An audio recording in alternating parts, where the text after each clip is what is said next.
Merhabalar, Koçların Mekanı'nda Yonca ile Yolculuk programına hoş geldiniz. Bugün gençler için en önemli gündem maddesi olan üniversite tercihi ile ilgili size bilgiler aktarmak isterim. 8 Ağustos'a kadar gençlerimiz tercihlerini yapacaklar ve bu doğrultuda kariyerlerini bugünden planlamış olacaklar. Ama bu kariyeri planlarken oldukça ciddi yapmaları gereken aşamalar var. Acaba doğru tercihi nasıl yapmaları gerekiyor? Ne yaparlarsa doğru tercih yapmış olurlar ve geleceklerini güzel planlamış olurlar. İşte bu heyecanla kepleri atacağı güne gelebilmeleri için önlerinde çok önemli kararlar var. Bu kararları verirken ne yapmaları gerekiyor? Nasıl bir yol izlemeleri gerekiyor? Biraz bunlardan bahsetmek istiyorum bugün. Öncelikle gençler tercih edeceği mesleği belirlemek zorunda. Meslek olarak neyi yapacaklar? Kendini ve yetkinliklerini yeterince tanıyor musun sorusuyla başlamak lazım. Dünya çapında bir meslek edinecek, daha sonra bu meslek üzerinde bir ömür hayatını sürdürecek. Belki 30 yıl, 40 yıl bu meslek üzerinde çalışacak. Öyleyse gerçekten kendi yetkinliklerini çok iyi tanıyor mu? Gerçekten keyif aldığı, zevkle yapacağı meslek hangisi? Gençler genellikle mühendis olmak istiyorum gibi bir teklifle geliyor bana. Ama yeterince net bir şey değil. Mühendis derken neyi kastediyorsun? Mühendislik o kadar geniş bir kapsam ki. Ya da sağlık meslek lisesi mezunuyum, sağlık üzerine bir şeyler okumak istiyorum. İyi de sağlık deyince o kadar kapsamlı ki mühendislikle sağlığın karışık olduğu genetik mühendisliğinden başlayıp son derece geniş kapsamlı tıp, fizyoterapi, diş hekimliği, hemşirelik, o kadar çok kapsamlı konu var ki sağlık dediğiniz anda. Ebelik, anestezi uzmanlığı, 2 yıllık, 4 yıllık birçok bölüm var. Mühendislik dediğiniz zaman da genetik mühendisliği de var, inşaat mühendisliği de var, elektrik elektronik mühendisliği de var ve şimdi çok çok daha yeni bilgisayar mühendisliği ve çok daha ileri seviyedeki değişik mühendislik alanları da var. Önemli olan neyi istediğini biliyor olmak ve senin yetkinliklerinle bunun örtüştüğünün farkına varmak. Neden bu mesleği tercih ediyorsun? Bu sorunun cevabını kendine sormak zorundasın. Neden bu mesleği tercih ediyorsun? Neden? Bu mesleği seçerken ki kriterlerin neler? Ona çok dikkat etmek zorundayız. Başkalarının etkisinde misin? Bazı çocuklar geliyor, annem babam mühendis, ben de mühendis olacağım. Ya da işte birisi tiyatro sanatçısı, onun etkisinde kalmış, rol model aldığın biri var mı? Senin yetkinliklerin onunla uyumlu mu? Bu da çok önemli. Bir tiyatro sanatçısının etkisinde kalmış, muhteşem oynuyor, hayalim onun gibi olmak istiyorum. Peki senin yetkinliklerin buna uygun mu? Bununla ilgili bir ön çalışma yaptın mı? Hiç bununla ilgili araştırma yaptın mı? Neler biliyorsun o meslekle ilgili? Ya da fotoğraf çekmekten çok keyif alıyorum, fotoğrafçı olmak istiyorum. Biliyorsunuz artık meslekler bizim gençliğimizdeki gibi doktor, mühendis, avukat, doktor şeklinde değil. Çok yönlü, çok değişik mesleklerimiz var artık. Kılavuza baktığımız zaman uçsuz bucaksız gidiyor. Demin de dediğim gibi mühendislik deyince yüzlercesi, sağlık konusu deyince yüzlercesi, hukuk deyince yüzlercesi, çok farklı alanları var her birinin. Geçenlerde bir üniversite öğrencisi, hukuk fakültesi öğrencisi bir öğrencimle kariyer planlaması çalışmaları yaptık. 3. sınıftaydı hukuk fakültesinde. Çıkınca ne olmayı planlıyorsun diye sorduğumda bana verdiği cevap ne olacağım ki? Hukuk okuyorum işte avukat olacağım dedi. Bir savcı olma ihtimalinin olduğu, savcılık sınavlarının varlığından haberi yok. Hukuk deyince, avukatlık deyince avukatlığın da bir sürü alt ayrıntısının olduğundan haberi yok. Bunlar çok kıymetli. Mesleği seçerken o meslekte ne yapmak istiyorsun? 5 yıl içindeki vizyonun ne? Nerede kendini görüyorsun? Bu tip soruların cevabını çok iyi biliyor olmamız lazım. Kendimizi nerede gördüğümüz kadar mesleğin geleceğinin de nerede olduğu çok önemli. Meslek geleceğin meslekleri arasında yer alıyor mu? Gittikçe gelişen çok farklı meslekler var.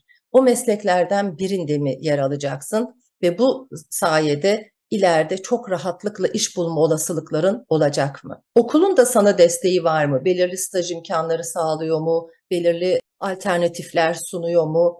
Bazı okullar zaten direkt olarak mezun ediyor. İşte eğer bir tıp okuyorsanız ondan sonra TUS sınavına giriyorsunuz, uzmanlık sınavlarına giriyorsunuz. Olabilirse atamalarınız gerçekleşiyor gibi gibi. Ama bazı okullardan mezun oluyorsunuz, sonra iş arayışı içerisindesiniz. Bazı okullarda o kadar çok açık var ki o okullardan mezun olduğunuz zaman iş imkanınız çok daha fazla yüksek olabiliyor. İşte onun için sizin kendi yetkinliklerinizle mesleğin gelecekteki konumunu göz önüne alarak mesleğinizi belirlemeniz gerekiyor. Bu çok kıymetli bir aşama. Burayı yaptıktan sonra diğerleri daha kolay gelebilir. Şimdi mesleğinizi seçtiniz, hangi mesleği okuyacağınıza karar verdiniz. Meslekle ilgili okulları belirlemeniz gerekiyor.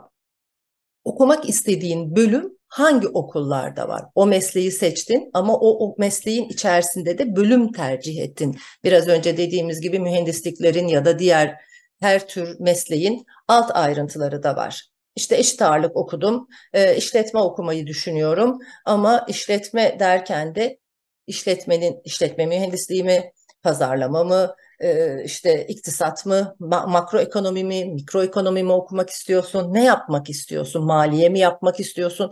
Genel bir mesleği seçsen bile onun bölümleri birbirinden çok farklı olabiliyor. Onun için okumak istediğin bölüm hangi okullarda var?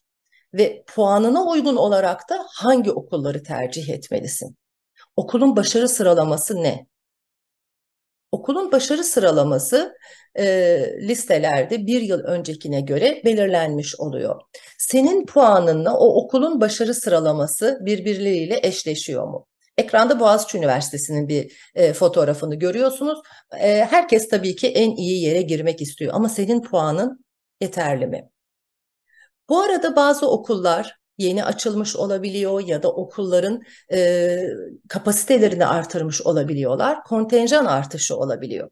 Kontenjan artışı olduğu zaman bir önceki seneye göre puan sıralama biraz daha düşebiliyor. Daha önce 20 öğrenci alırken bu sene eğer 40 öğrenci almaya başlamışsa kontenjanın artmış olmasından dolayı başarı sıralamasında birkaç puan daha da aşağıya düşme imkanı olabiliyor. Onun için senin puanınla okulun kontenjan ve başarı sıralaması nasıl, bunları karşılaştırman gerekiyor. Sonra okulu seçtiğin zaman bu okula ve bu bölüme ben puanım yetiyor diye düşündüğün zaman netleştirmen gereken bir şey var. Okulun yeri nerede? Senin geliş gidiş imkanların kolay mı? Eğer senin bulunduğun şehirde değilse yakınında yurt imkanları var mı? İmkanları ne şekilde? Bazen öyle bir şey oluyor ki bir öğrencim Pendik'te oturuyor, İstanbul Pendik'te. Hocam Rumeli Üniversitesi'ni yazacağım, puanı bana tutuyor dedi. Rumeli Üniversitesi Silivri'de, İstanbul olarak gözüküyor ama Silivri'de. Silivri'de İstanbul'un tam öbür ucu. Birisi Anadolu yakasının en ucu Pendik, öbürü de Avrupa yakasının en ucu diyebiliriz. Ama ikisi de İstanbul sınırlarında. Gidip gelmek günlük olarak çok da kolay değil. Onun için okulların nerede olduğu, böyle bir şeyi tercih edecekse orada yurtta kalmasının belki de daha kolay olabileceği ya da arkadaşlarıyla bir eve çıkma imkanı var mı, onları göz önüne almak lazım. Yani bir okulu tercih ederken yerini de biliyor olmak. Gidip gelmek ne kadar kolay. Oraya gidip gelirken, çünkü yeri gelecek sabah 8'de 9'da sınavlara gireceksiniz erken saatlerde.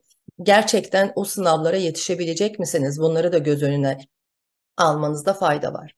Sonra okulların bir kısmı devlet okulları, bir kısmı özel okullar. Ödeme koşulları nasıl? Burs imkanı var mı? Sizin puanınız %25, %50 bursluya mı yetiyor, %100 bursluya mı yatıyor? Ne şekilde? Onları da göz önüne almanız gerekiyor.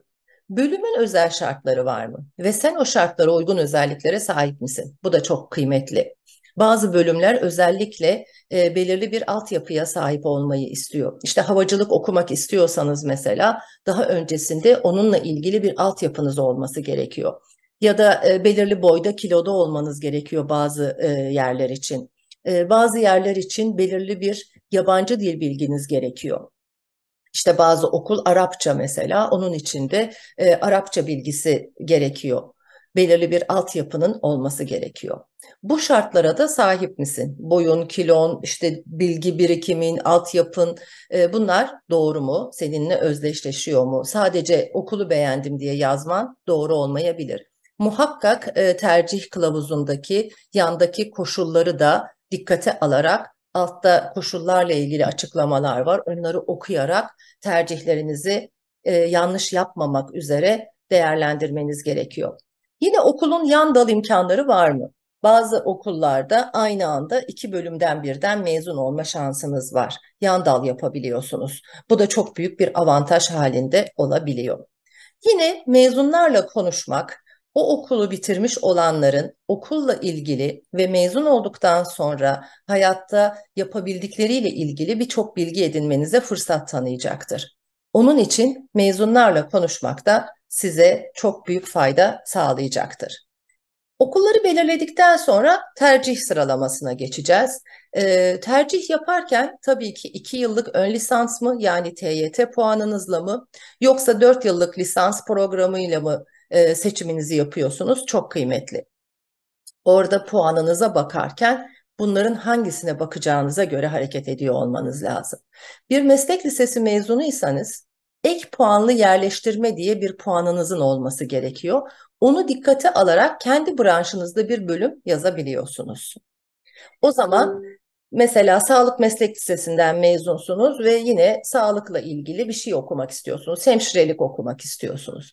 O zaman ek puanınızın sıralamasına, başarı sıralamasına bakarak puanlama yapmanız doğru tercih yapmanıza büyük destek olacaktır.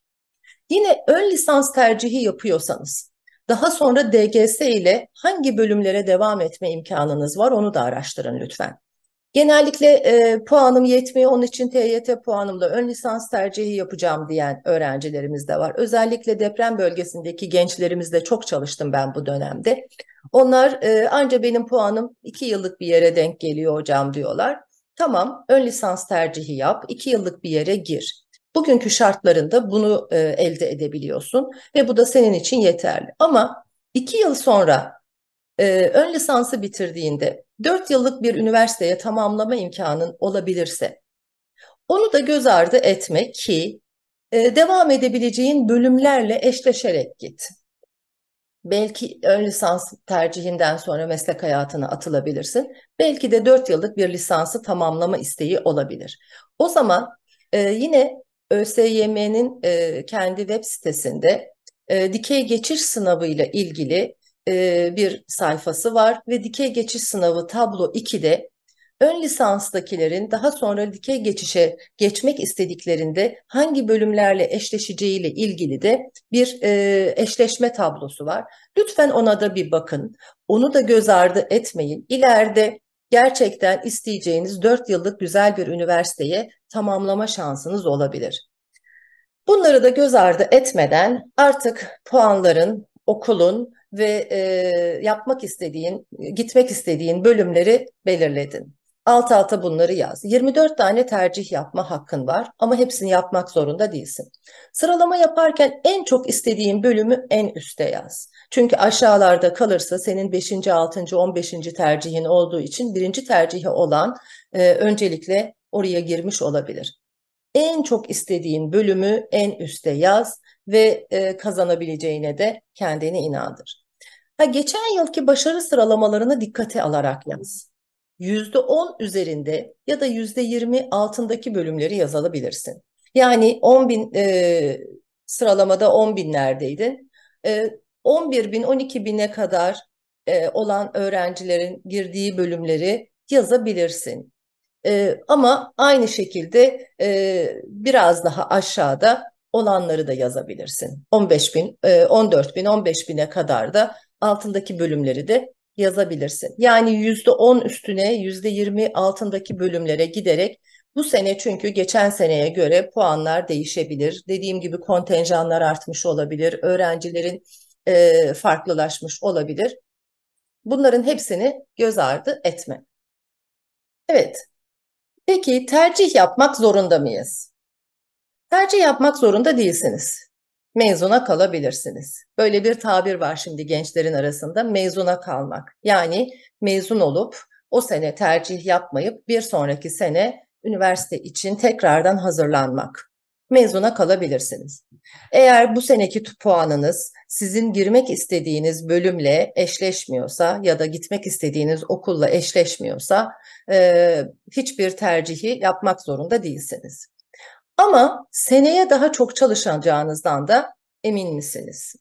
Genellikle öğrenciler sıcağı sıcağına mezun oldukları yıl daha yüksek puanlar tutturabiliyorlar. Bir sonraki senelerde biraz daha e, konudan uzaklaşmış, okul ortamından uzaklaşmış olabiliyorlar. Ama tabii ki eğer gerçekten istiyorsan, bu sene deprem nedeniyle ya da başka sebeplerle yeterince iyi hazırlanamadığına inanıyorsan, bir dahaki sene tamamen mezun olduğun için sadece ve sadece üniversite sınavına odaklanıp çok daha iyi çalışıp çok daha iyi bir puan yapacağına eminsen, o zaman tercih yapmak zorunda değilsin. Tabii ki tercih yapma ve bir dahaki sene daha yoğun hazırlanıp daha çok başarılı olmak için çaba sarf et. Ama bir yandan da tercih yapıp yerleşmezsen seneye puanın düşmüyor. Hani kazanamadım, hiçbir yer tutmadı dediğimiz durumlar var ya, o zaman puanın düşmüyor. Çünkü sen bir sıralama yapmışsın ama hiçbirine bu sene yerleşememişsin. Ya yanlış sıralama yaptığın için ya da puanlar bu sene çok farklılaştığı için yerleşememe durumunda söz konusu olur. O zaman puanın düşmüyor. Ancak ne zaman puan düşüyor? Tercih yapıp yerleşip ondan sonra da gitmezsen seneye puanın düşüyor. Yani bir bölümü yazdın, o bölümde geldi ama işte aslında 24 tercih hakkın var ya, 22. tercihin geldi. Ya ben bunu çok da istemiyordum, niye yazmışım? Şimdi de gitmeyeceğim dersen, işte orada senin için bir problem oluşuyor. Bir dahaki sene, bu sene gitmiyorsun ya, bir dahaki sene tekrar mezuna kaldım ve bir daha e, seneye gireceğim diye düşünüyorsun. O zaman orta öğretim puanı daha düşük bir katsayıyla çarpılıyor. Buna da kırık orta öğretim puanı deniyor. Diploma puanının ilk yıldakine göre %50 daha düşüğü oluyor ki bu da başarı sıralamasında, puanlamada oldukça seni geriye düşürüyor. Onun için tercih yaparken gitmeyeceğin bir bölümü kesinlikle yazma. Ben bunu niye yazmışım diye düşünüp sonradan gitmezsen çok büyük kayıp. Bir dahaki senede senin puanlamana olumsuz olarak yansıyacak. Bunu göz ardı etmeden tercihlerini yapmak durumundasın. Evet, sizler için hayırlı uğurlu olsun diyelim. Bunun dışında tabii ki bu sene mezun olanların bir de yurt dışında okumak gibi bir istekleri, niyetleri de var. Bazı öğrencilerimiz de yurt dışında okumak istiyorlar. Bu konuya da kısaca değinmeden geçmek istemiyorum. Yurt dışında okumak isteyen öğrenciler öncelikle lütfen şunu düşünün.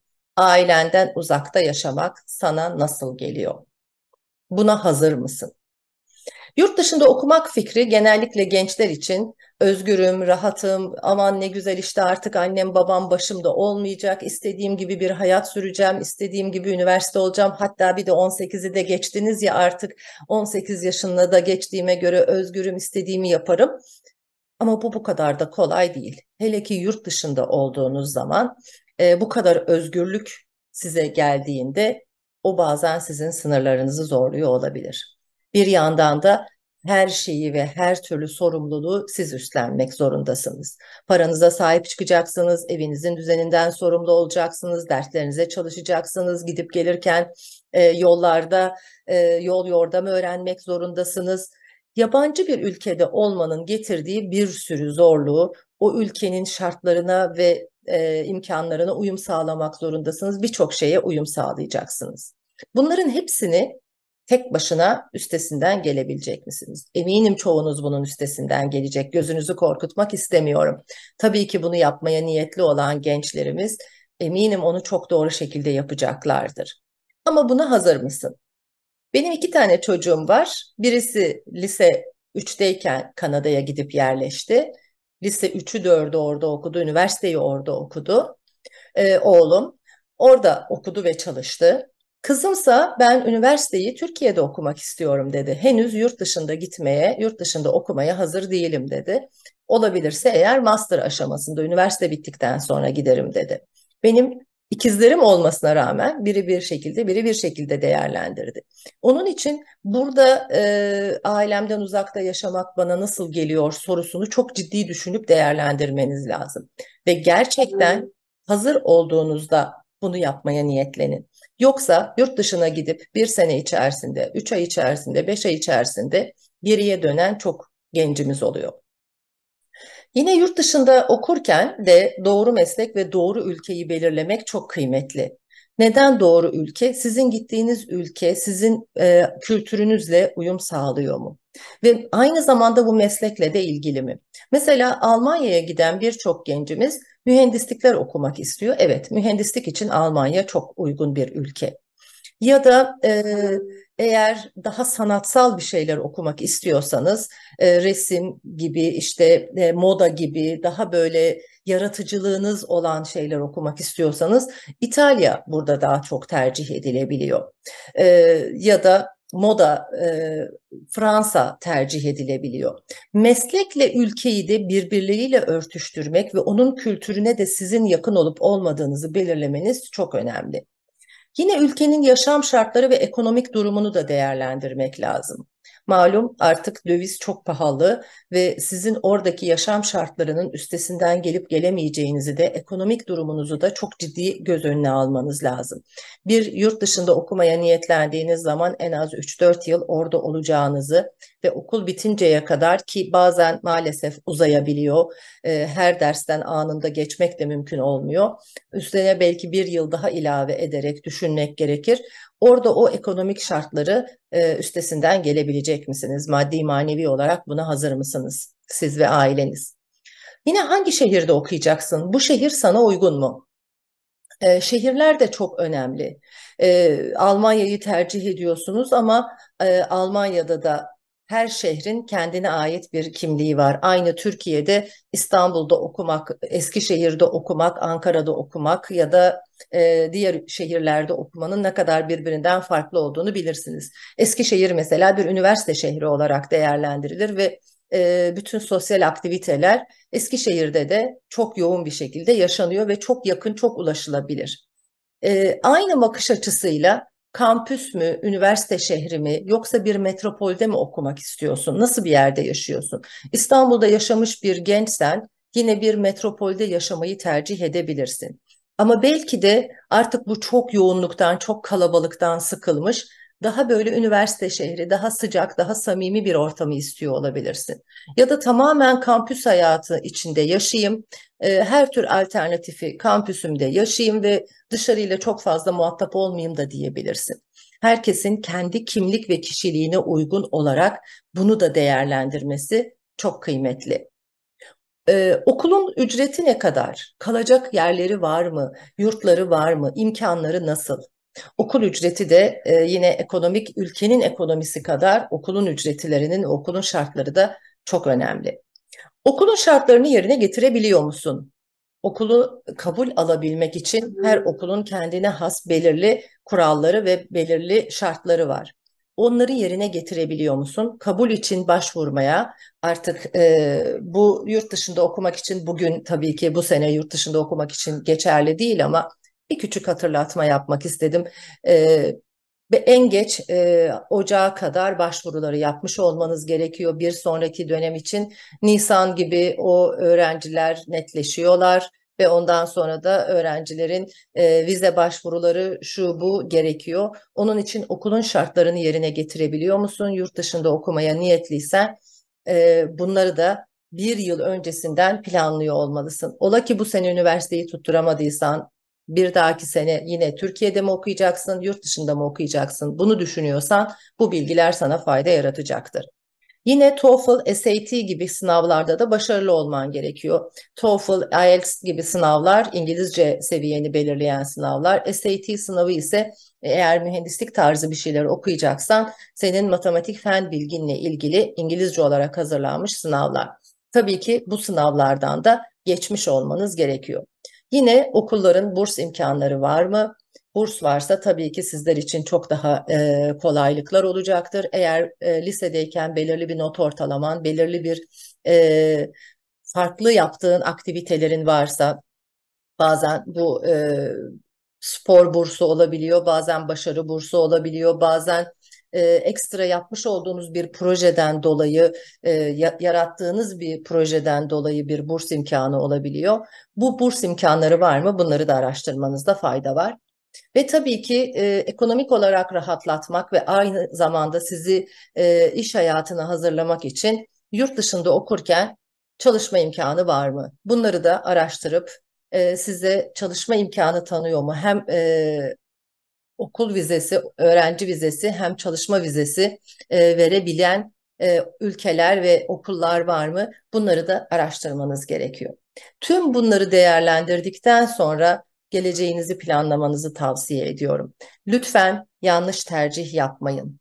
Tercihiniz sizin hayatınızı belirleyecek.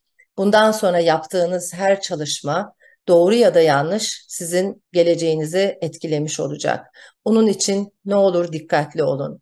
Başkalarından etkilenerek değil, kendi doğrularınızla tekrar tekrar bütün bunları değerlendirerek, gerekirse yakındaysa eğer, aynı şehirdeyse gidip okulları ziyaret ederek, dediğim gibi mezunlarla görüşerek, okulların çoğunun zaten tanıtım günleri oluyor. Onları gidip izleyerek, onlardan bilgi alarak lütfen iyice değerlendirip ondan sonra tercihlerinizi yapın. Kolay gelsin, güzel bir gelecek diliyorum sizlere. Görüşmek üzere. Bir şeye ihtiyacınız olursa ben buradayım. Hoşça kalın.